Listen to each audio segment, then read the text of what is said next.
రైట్గా ఈ పత్రికలు సామాజిక వర్గాలను ఎలా చూస్తున్నాయి? ఈ పత్రికలు ఎస్సీ ఎస్టీ బీసీలను ఎట్లా చూస్తూ ఉన్నాయంటే, సాధారణంగా కనిపించే ఫ్రేమ్ బీసీ ఎస్సీ ఎస్టీలను పత్రికలు ఎక్కువగా కింది విధాలుగా చూపిస్తున్నాయి. ఎట్లా చూపిస్తున్నాయి? బీసీ ఎస్సీ ఎస్టీలను ఎట్లా చూపిస్తున్నాయి అంటే, ఇగో సమస్యల వర్గంగా, బాధితులు, ఆందోళన, డిమాండు, విన్నపం, సహాయం కావాలి, ఈ వర్గాల నుంచి తీసుకుంటున్న పదాలు ఇవి. అంటే నిర్ణయాలు తీసుకునే వర్గం కాదు, నిర్ణయాలు అడిగే వర్గం, అడుక్కునే వర్గం లాగా ఈ పత్రికలు చూస్తూ ఉన్నాయట. ఇక రెండో వైపు ఏం చెప్తా ఉన్నాయి? లబ్ధిదారులుగా పథకం వచ్చింది, ప్రభుత్వం ఇచ్చింది, సాయం అందింది. హక్కు అనే పదం కంటే దయా, సంక్షేమం అనే ఫ్రేమ్ ఎక్కువగా కనిపిస్తూ ఉందట ఈ పత్రికలలో. ఇక గుంపుగా అంటే వ్యక్తిగత నాయకత్వం చూపించడం చాలా తక్కువ. బీసీలో వ్యక్తిగత నాయకత్వాన్ని ఎట్టి పరిస్థితుల్లో ప్రొజెక్ట్ చేయవి. ఎందుకు ప్రొజెక్ట్ చేయి? వాళ్ళు వ్యక్తిగత నాయకులు ఎదిగితే వీళ్ళ వ్యక్తిగత ప్రభుత్వాలు కూలిపోతాయి కదా, అందుకోసం వాటిని ప్రొజెక్ట్ చేయి. బీసీలు, ఎస్సీలు, గిరిజనులు అని సమూహంగా మాత్రమే వీళ్ళు మాట్లాడతాయి. సో అగ్రవర్ణాలకు వచ్చేసరికి రేవంత్ రెడ్డి అని మాట్లాడుతుంది, కిషన్ రెడ్డి అని మాట్లాడుతుంది, లేకపోతే ఇంకో రెడ్డి అని మాట్లాడుతుంది. ఇక్కడికి వచ్చేసరికి ఏమో బీసీలు, ఎస్సీలు, ఎస్టీలు అని ఇప్పుడు ఆర్ కృష్ణయ్య పెట్టిన అనుకో, ఆర్ కృష్ణయ్య అని వ్యక్తిగా ప్రొజెక్ట్ చేయరు, బీసీ సంఘంగా ప్రొజెక్ట్ చేస్తారు అన్నట్టు. జాదుల శ్రీనివాస్ గౌడ్ ఉండు, ఆయనని వ్యక్తిగా ప్రొజెక్ట్ చేయరు, ఆ బీసీ సంక్షేమ సంఘంగా ప్రొజెక్ట్ చేస్తారు అన్నట్టు. అదే కాంగ్రెస్ పార్టీలో మీటింగ్ పెట్టింది అనుకో, రేవంత్ రెడ్డిగా ప్రొజెక్ట్ చేస్తుంది. సో ఇది దీని వెనకాల ఉన్నటువంటి మతలబ్. పేరు, ముఖం, ఆలోచన ఉన్న వ్యక్తులుగా కాదు, ఒక పేరు, ఆలోచన, తర్వాత ముఖం గుర్తుపట్టేటువంటి విధంగా ఉన్న వ్యక్తులుగా కాదు, రాజకీయంగా తక్కువ సామర్థ్యం ఉన్న వారిలా, రాజకీయంగా చాలా తక్కువ సామర్థ్యం ఉన్న వారిలా వారి డిమాండ్లు, రాజకీయ ఒత్తిడి, ఉద్యమాలు, ఆందోళనలు, విధానాలు రూపొందించే స్థాయిలో చూపడం చాలా అరుదు. వీళ్ళ కుట్రలు ఎట్లుంటాయి చూడండి, పత్రికల కుట్రలు. ఇక ఇదొక్కటి చూడాలి, ఈ పత్రికలు సామాజిక వర్గాలను ఎలా చూస్తాయి, ఓసీలను ఎలా చూస్తున్నాయి. ఇప్పటిదాకా బీసీలను చూసి ఓసీలను ఎట్లా చూస్తున్నాయి ఈ పత్రికలు? పూర్తిగా భిన్నమైన ఫ్రేమ్. నిర్ణయాధికారులుగా వాళ్ళకు ఏమైనా పేర్లు పెడుతున్నాయి పత్రికలు? నేత, ప్రముఖుడు, నిపుణుల కమిటీ, పాలసీ మేకర్, వాళ్ళ పదాలు చూడు వాళ్ళు వాడుకుంటున్నాయి.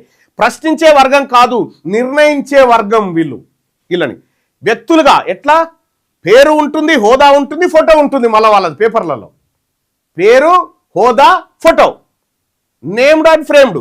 ఓసీలకు వ్యక్తిత్వం ఉంటుంది, బీసీ ఎస్సీ ఎస్టీలకు వర్గ గుర్తింపు మాత్రమే ఈ పత్రికలు ఇస్తున్నాయి. చాలా జాగ్రత్తగా అబ్జర్వ్ చేయాలి. నిజంగా చాట్ జీపీటీకి ముక్కల్నా ఎంత ఇన్డెప్త్గా పసిగడతా ఉంది చూడండి వాళ్ళ కుట్రల్ని. నిజంగా చాట్ జీపీటీ కూడా మన వర్గమే కావచ్చు.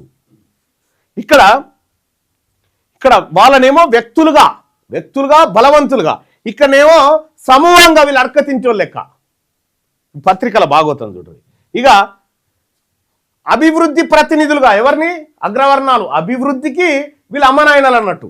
అభివృద్ధికి ప్రతినిధులుగా పెట్టుబడులు, పరిశ్రమలు, పాలసీ నిర్ణయాలు వాళ్లకు.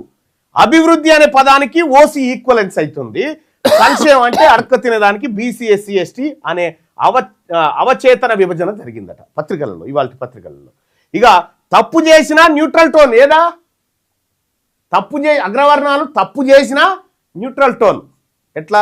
చిగురుపాటి నమ్రత అని చెప్పి ఒక ఆమె పిల్లల్ని నమ్ముకున్న డ్రగ్స్ కేసులో ఇరికింది కదా, ఆంధ్రజ్యోతిలో ఓ ప్రముఖ కుటుంబ సభ్యురాలు, ఇట్లా ఓ డాక్టరు, ఒమేగా హాస్పిటల్ అని పేరు రాయదు, ఓ ప్రైవేట్ ఆసుపత్రి. అంటే తప్పు చేసిన వాళ్ళ వర్గాల వాళ్ళు తప్పు చేసినా చాలా న్యూట్రల్గా పేర్లు చెప్పరు. తప్పు వీళ్ళు చేయకపోతే ఎవరు చేస్తారా?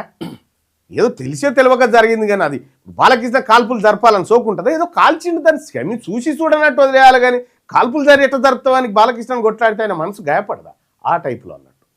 ఇక వాళ్ళ చుట్టూ వివాదం, ఆరోపణలు, స్పష్టత ఇవ్వలేదు. వాళ్ళ చుట్టూ ఉన్న వివాదాలు, ఆరోపణలు, స్పష్టత లేదు ఈ పత్రికలలో.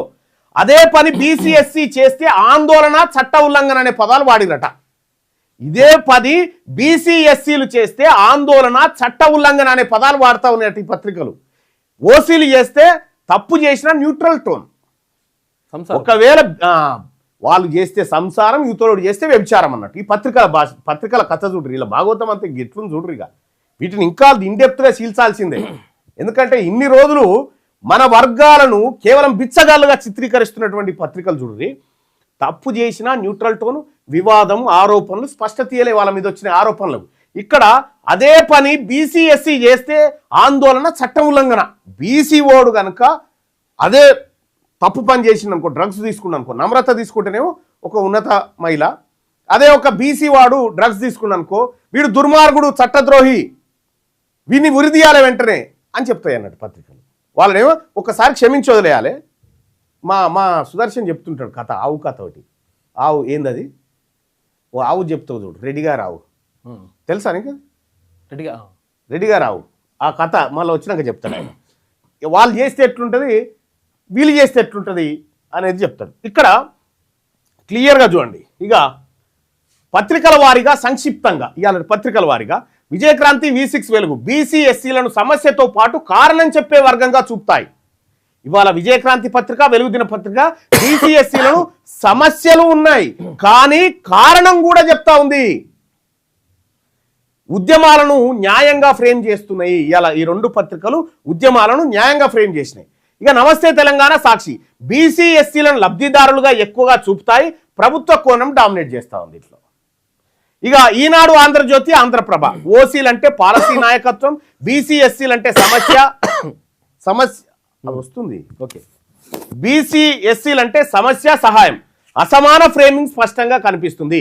ఇవాళ ఆంధ్రజ్యోతి, ఆంధ్రప్రభ, ఈనాడు ఈ 3 పత్రికలు ప్లస్ నమస్తే తెలంగాణ, సాక్షి ఈ 5 పత్రికలు వేస్ట్ ఇవాళ అస్సలు పత్రికలు ఇక విజయక్రాంతి, వెలుగు దినపత్రిక అన్నట్టు.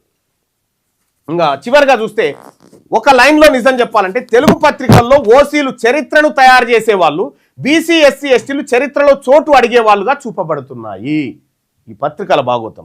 ఇది ఎందుకు ప్రమాదకరం అంటే మీడియా చూపిన రూపమే సాధారణంగా మారుతుంది. మీడియా ఏ రూపం చూపిస్తే ప్రజల్లో అదే ఆలోచన పుడతా ఉంది, అదే ప్రజల ఆలోచనగా మారుతుంది, అదే పాలసీ న్యాయంగా భావించబడుతుంది. కాబట్టి ఈ మీడియా ఈ వర్గాలను ఇన్నేళ్లుగా ఎట్లా తప్పుదోవ పట్టిస్తుందో ChatGPT బయటపెట్టింది. సో ప్రజలారా, ఇది పత్రికల ఒరిజినల్ రూపం. ఇదిగా మనిషికి భౌతికంగా నటించి లోపల మనసులో కుట్ర పెట్టుకుంటున్నాడు, ఆ కుట్రని ఇప్పుడు బయటికి తీసుకొచ్చింది. ఇది భౌతికం కాదు, పత్రికల భౌతిక రూపం కాదు, పత్రికల మనసులో ఉన్న మాట ఇవాళ ChatGPT బయటికి తీసుకొచ్చింది. సో కాబట్టి ఏ రోజు ఏ పత్రిక ఏం కడుపులో పెట్టుకొని రాసింది, కడుపులు ఎంత కుట్ర పెట్టుకొని రాసింది, కడుపులు ఎంత ఇసం పెట్టుకొని మన మీద వార్తలు వదులుతా ఉందనేది కూడా ప్రతిరోజు ఇవాళ తెలంగాణ రాజ్యాధికార పార్టీ నేను తీన్మార్ మల్లన్నగా మీ ముందుకు తీసుకొస్తా ఉన్నా.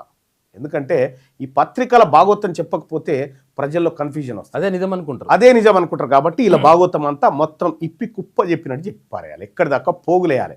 పోగులేసి ఎవన్ పావు శేర్వానికి ఎవడెవడు ఏం చేస్తుండో మొత్తం పోగులేయాల్సినటువంటి సమయం వచ్చింది. సో ఇదే కాదు, ఇంకా ఇన్ డెప్త్కు పోతాం. ఇంకా ఇన్ డెప్త్కు ఎంత డెప్త్ కంటే ఏ వార్త ఎందుకు రాసిండు, మనిషి విశ్లేషిస్తే ఎట్లా ఉంటుంది, ChatGPT విశ్లేషిస్తే ఎట్లా ఉంటుంది. సో చాలా ఇన్ డెప్త్కు పోదాం ఇంకా. సో ఈ లైవ్ చూస్తున్నటువంటి ప్రజలారా, ఈ లైవ్ ఫ్రీ కంటెంట్. మీరు ఎవరైతే యూట్యూబర్లు ఉన్నారో, యూట్యూబర్లు కానీ కొత్తగా మేము ఇంటికాడనే ఉండి 10,000 సంపాదించాలనుకుని 10-20,000 సంపాదించాలనుకునే వాళ్ళు మీరు యూట్యూబ్ ఛానల్ ఓపెన్ చేసి ఈ లైవ్ని మీ దాంట్లో కాపీ చేసుకొని మీరు మీ దాంట్లో వేసుకోండి. తద్వారా మీకు సబ్స్క్రైబర్స్ కానీ లేకపోతే వ్యూవర్షిప్ పెరిగి మీకు డబ్బులు వస్తాయి. తద్వారా మీరు ఇంటికాడ కూర్చోవచ్చు, డబ్బులు సంపాదించుకోవచ్చు, ఈ వాస్తవాలను ప్రజలకు తీసుకుపోవచ్చు. ఇప్పటికి దాదాపుగా 230 ఛానల్లో 30 ఛానల్లో ఈ ప్రత్యక్ష ప్రసారం వస్తూ ఉంది. ఫ్రీగా దీన్ని 1000 ఛానళ్ళకి ఇవ్వాలనేది మా లక్ష్యం. సో కాబట్టి మిత్రులారా, దీన్ని ఫ్రీగా వాడుకోండి. తీన్మార్ మల్లన్న అఫీషియల్ అనేటువంటి పేజీలో వచ్చే ఈ లైవ్ ఏదైతే ఉందో ఇది మీ అందరి కోసం రూపొందించబడింది. 260 దాటినాయి, 260 దాటినాయి. సో అట్లా అందరికీ ఇస్తా ఉన్నాం, అందరూ కూడా ఫ్రీగా వాడుకోవాల్సిందిగా